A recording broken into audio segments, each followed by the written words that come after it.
This is Gail Morgan welcoming you to the Libertarian Counterpoint. Now, your host, James Just.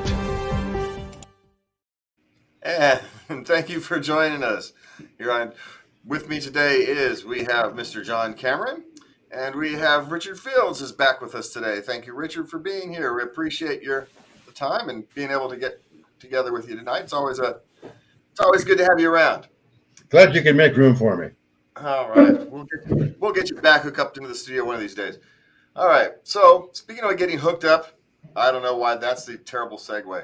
Biden wants to create more national parks, and he wants to include ESG in the environmental, social, and corporate governance board, whatever the heck that stuff means. It's kind of meaningless, nebulous nonsense. Environmental, meaning they want to make sure that climate change, theoretical climate change, because we're not actually seeing any to speak of, and social, that means equity goals, that everybody has to have an equal chance to get the job, whether they have talent or not, and governance, which means that the people who are on the board, who are on the board of directors or in high management in the C-suite, there has to be a rainbow there as well. Those goals take precedence over just about anything else, which means spending a whole lot more money, and spending money, the government spending money, is what ultimately caused the inflation that the Fed is trying to squelch now by raising interest rates.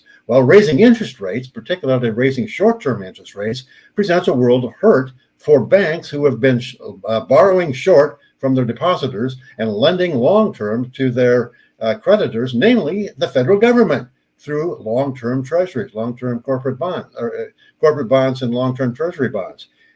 So, if you're paying out 4% and you're only bringing in 2%, you're going to have a problem with your capital ratio, because as interest rates go up, the value of your long-term bond goes down, and pretty soon your capital ratio is blown to heck, and you have to start selling some of those long-term bonds. Well, that's what happened with Silicon Valley Bank. They ended up saying, hey, we haven't got enough, our capital ratio is in trouble. We need to raise cash, so we'll sell a bunch of long-term bonds, and then we'll turn around and sell equity to make up for our loss.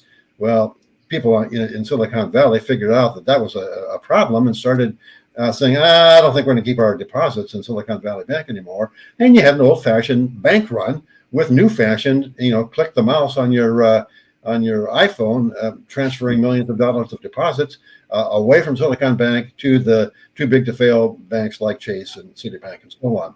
So Silicon Valley Bank, within a matter of days, failed. Same thing happened to Signature Bank in New York, and almost happened to Republic Bank in California. And the problem with the banks is that there's a whole lot of intermediate-sized small banks that have exactly the same problem. They've been borrowing money at a high rate, or they have way too much money out at low rates. They're paying higher short-term rates. Their capital ratio is deteriorating, and they've got nobody to sell those loans to, except the Fed is going to step in and buy them.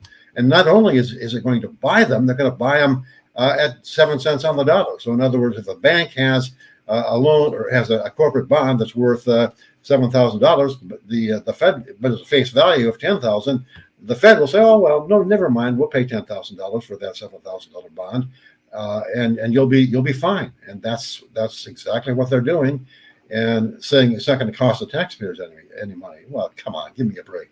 All that's doing is expanding the Fed's balance sheet, and you're going to end up with more inflation coming down the road, even though the Fed is continuing to raise short-term interest rates, which squeezes out the little guy. It's a world of hurt, and in the meantime, the federal government, the Biden administration, is concentrating on spending more money by creating new national parks. The next one is going to be something twice the size of Texas, out in the middle of the Pacific Ocean, called the Marine Preserve. They are in the process of creating a new park in the southern part of Nevada. They're spending all kinds of money in Ukraine and elsewhere. It's just crazy the kind of spending that is going on. And the reason we have a problem is because have had a problem and continue to have a problem is because the Fed has been creating new money to cover Fed deficits. It's a problem that can't go on forever, and it may be we may be in the end stages. Who knows?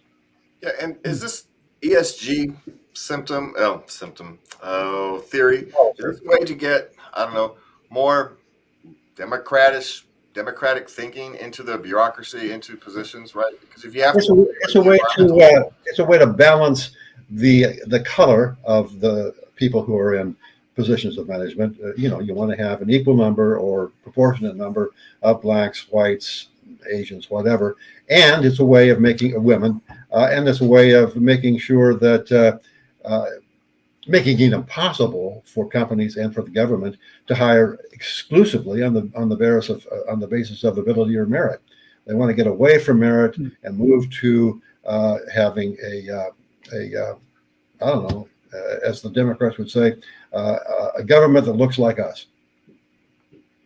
Government looks like Democrats. Something like $2 trillion flowed from banks into money market funds during this panic. So that's a lot of bailing out. The Elon Musk had the best statement about it. He said, that the financial system in this country is, basically going to hell. And rather than picking somebody based upon ESG standards, they need to pick the person that's most capable of fixing the problem that they got themselves into. And he called the S in ESG Satan.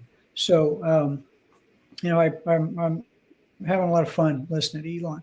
And it's over and over and over again. It's the people that started the fire in charge of putting it out. It's the arsonists in charge of putting out the fire they started. So and basically, the Fed is the banks. Yeah,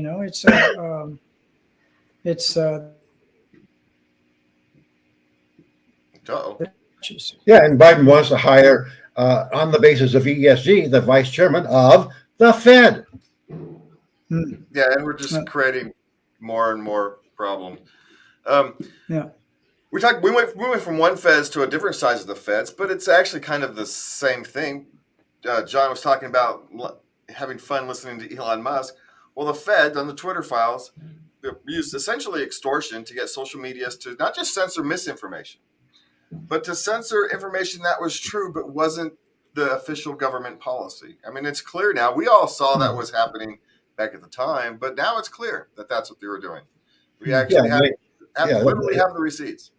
Yeah, they call it disinformation, misinformation, and malinformation.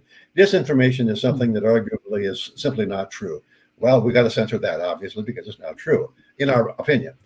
Misinformation is something that, well, we don't know if it's true or not, but we don't want that getting out there because it might not be true and it doesn't serve our interests. Malinformation is something that is true, unarguably true, but it doesn't follow the party line. It makes the government look bad. It makes it difficult for the the government narrative to continue, and the social media companies, whether it's YouTube or Facebook or Google or any of them, is making Twitter before Musk is making it difficult for them to put out actually true information without the poster of that information getting censored one way or another. We have censorship by extortion. The companies may or may not want to participate in the censorship, but they really have no choice, or they're going to be facing momentous regulatory challenges or even their existential right to exist. Yeah, that's kind of the real threat, isn't it? That's the extortion. We'll either, at best, we'll set you for a regulatory anal exam, right? At worst, we'll shut you down and maybe even put you in jail, right? That is kind of the threat when they drag these people in front of Congress and you have politicians waving fingers at them. That's the whole point, isn't it, John? Well, and the fact that the information, what makes it so noxious is that what's accepted as true in fact varies and changes over time. We know now, for example, for a fact that natural immunity to COVID is as strong or stronger than it always has been than the vaccinations. We know now for a fact that vaccinations did not prevent people from spreading the virus. We know for a fact that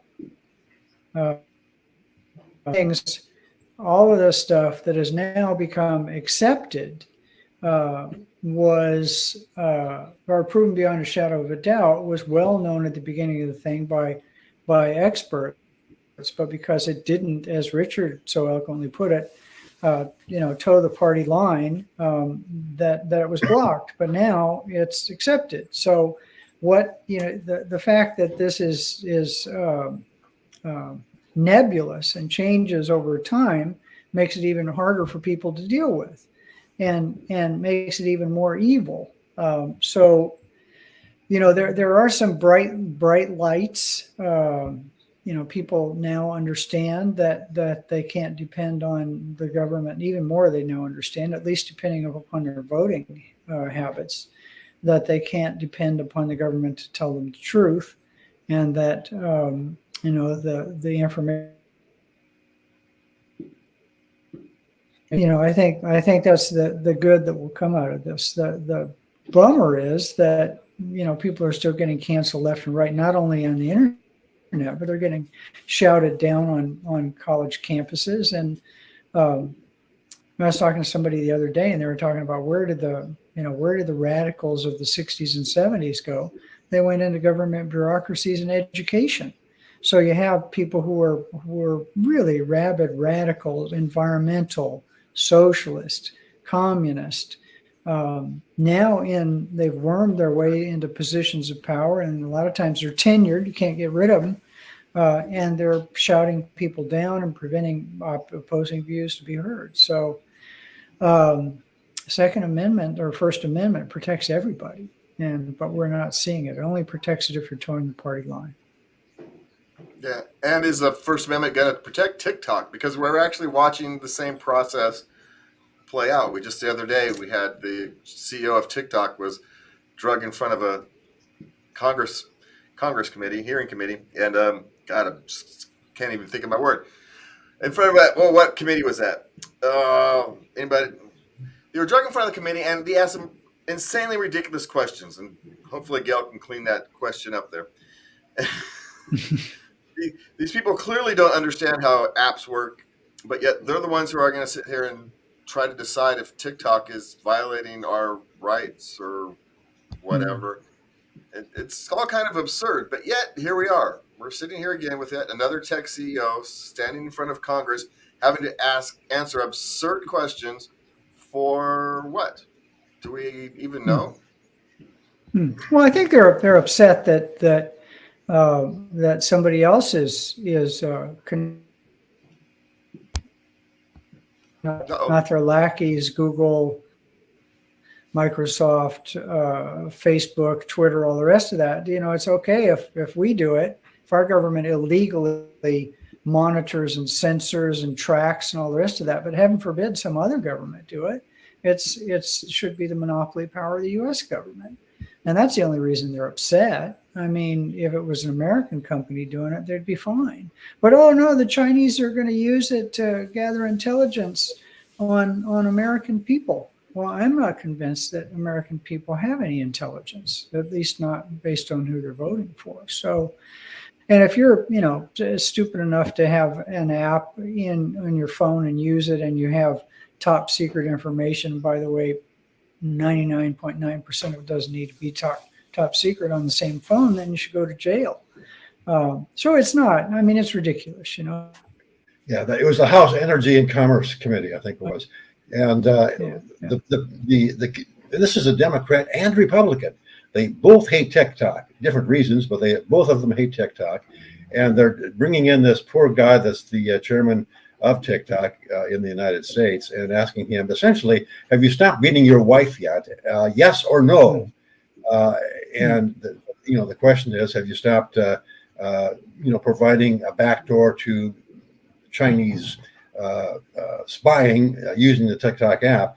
And he wants to say, well, no, we're not doing that, never have done that. No, you have to answer yes or no. It's a kangaroo court, and Republicans and Democrats both are participating in it for their own reasons. It's just one more example of censorship or attempts at censorship. And the interesting thing is that, love it or hate it, and I've never watched it, so I don't love it or hate it, but entertainment anymore, depends and gets inspiration from TikTok. TikTok videos and so on are a big part of what drives the entertainment industry, whether you're talking movies or television or whatever, music. And we've got a as John said, a problem of applying the First Amendment. Because if you say, well, it applies to everybody that agrees with us, you don't have a First Amendment. All you have is words on a page that don't mean anything. I mean, the Soviet Union had a First Amendment, freedom of speech. Communist China has a First Amendment, freedom of speech, but they, of course, neither of them have ever observed it. We're moving down that path. We're saying that, I guess we're saying if you can't do it, to China. I don't know. Yeah, that is the scary part, is that we've lost. It's not the government it's not the First Amendment. The government doesn't uphold the First Amendment. It's us that uphold the First Amendment, our commitment to it as individuals and as a society. And we don't seem to be having that commitment at all. I've been personally playing around with the Bing and Chat GPT AI, writing stuff, doing some writing with it, because I have a slow writing process. And so for superficial writing, it seems to be a neat little tool where I can speed up some superficial writing and get it done relatively quickly. But as John, as an author, maybe this is a question for you. Are you worried that AI is a tool to help your writing, or is it going to be replacing people like you? Is that kind of the question? Well, I'm not really all that worried, because the kind of writing I do, I do two kinds of writing. I write as a so-called expert in some things that I've done, sales and leadership and management. I don't do much of that anymore. And I write thrillers. And so of writing a thriller, there's only about 7 stories out there, and many people say there's only one story out there. But it's in the writing, it's in the characters, and it's in the description, it's in the plot. And so, I think if you're answering questions on a law school exam, and you want to write write an essay about some kind of answer there, might be able to do it. I haven't played with it enough to know. I'll ask it to write me a New York Times best-selling thriller and tell it what who the characters are and what the plot, basically the bones of the plot are, and see what it comes up with. Apparently it's a little verbose from what I understand, and I'm a little verbose.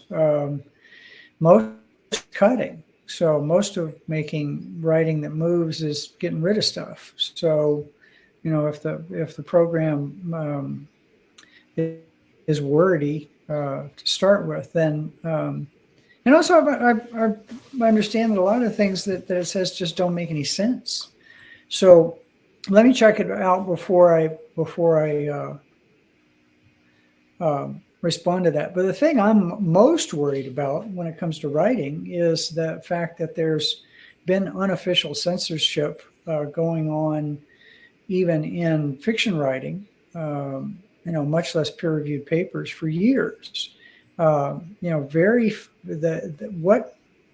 What gets published even in the world of thrillers is the good guys are always some kind of government agent or government employee or cop. And the bad guy is always some kind of capitalist.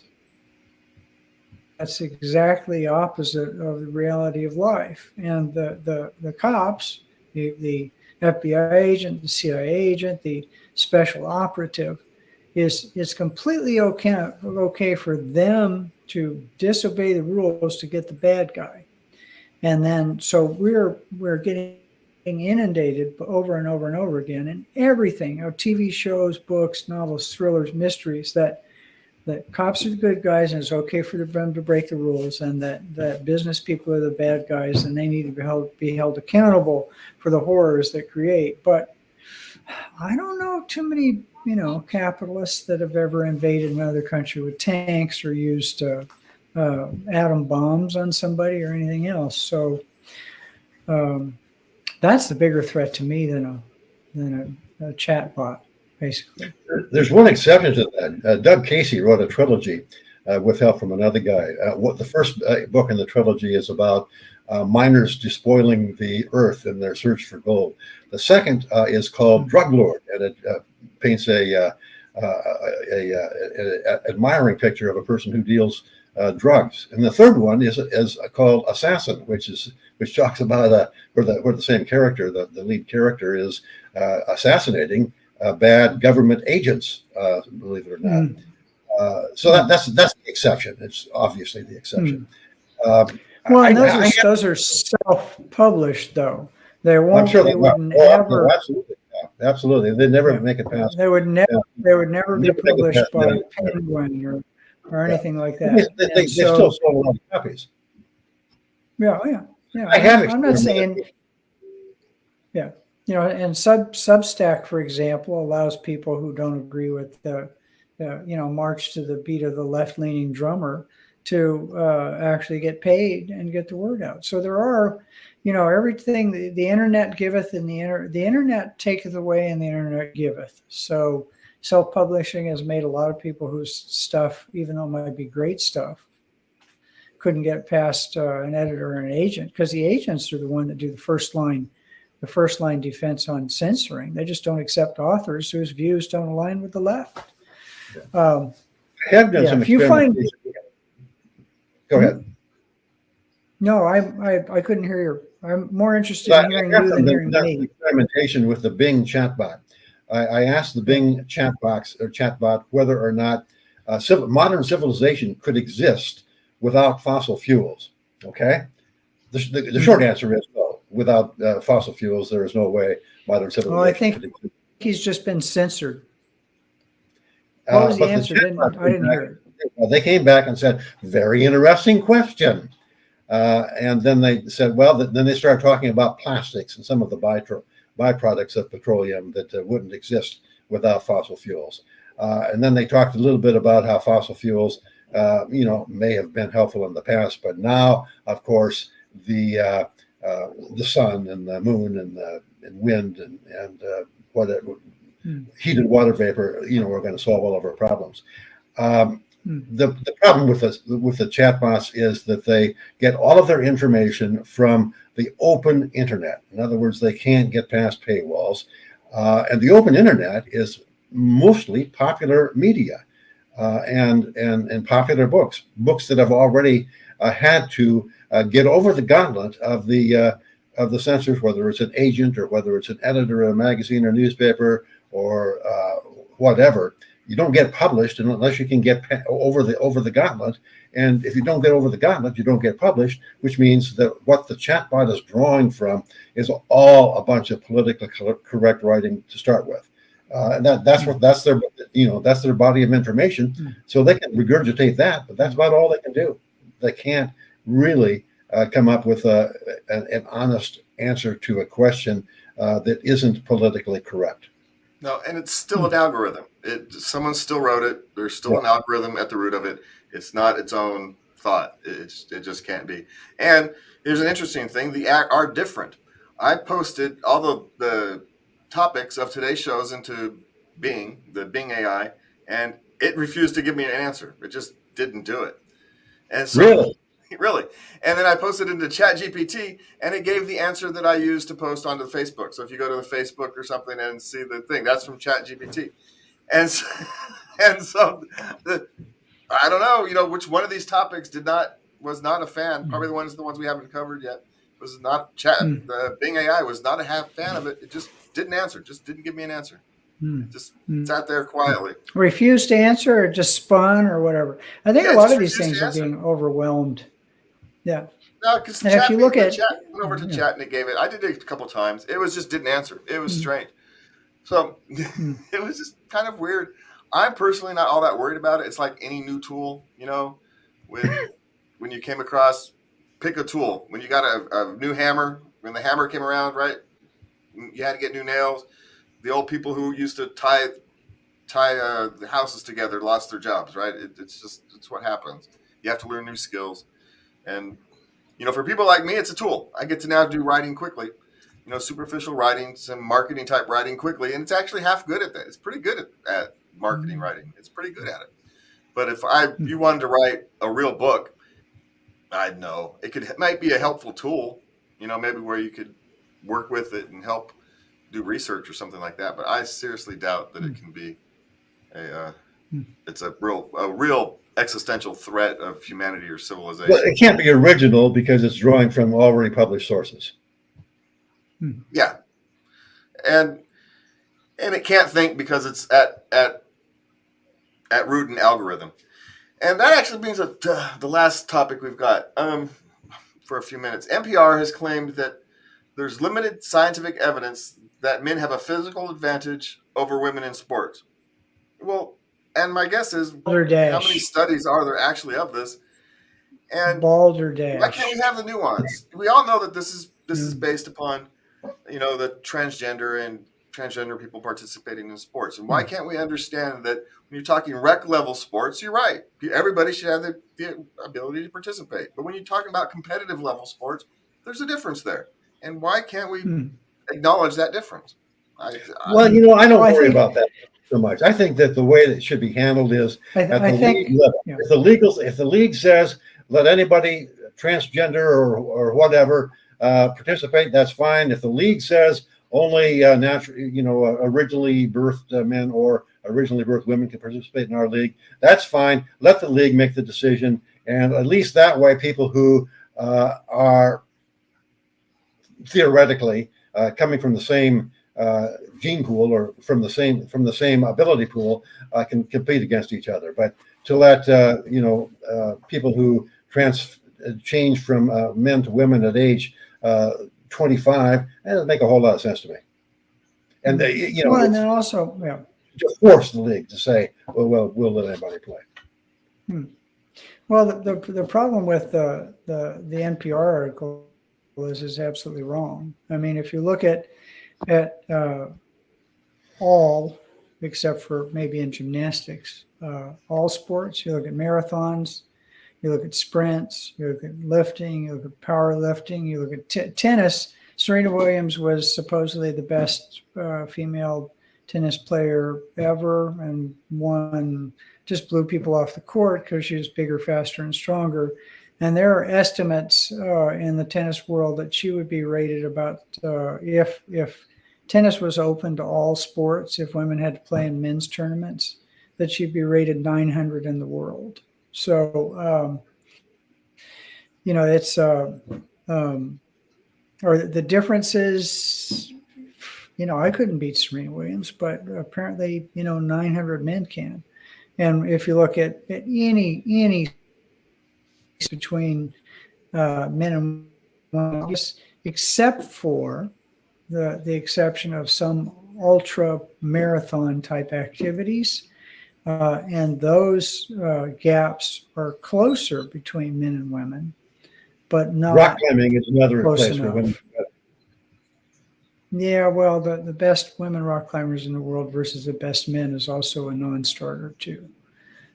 But it just goes to prove that you can be a great rock climber without good upper body strength. So, maybe you're right, Richard, and I'm wrong. It has happened before. It has happened before, but what has happened is we are out of time. Thank you, gentlemen, for being with us tonight. And I do want to find some nuance in this world, because without nuance, we can't have love. We can't work together. We can't live together. So, the real life is in the nuance. So with everybody, please remember, love everybody, and good night. Good night. Love everybody. Thank you so much. I really appreciate the opportunity.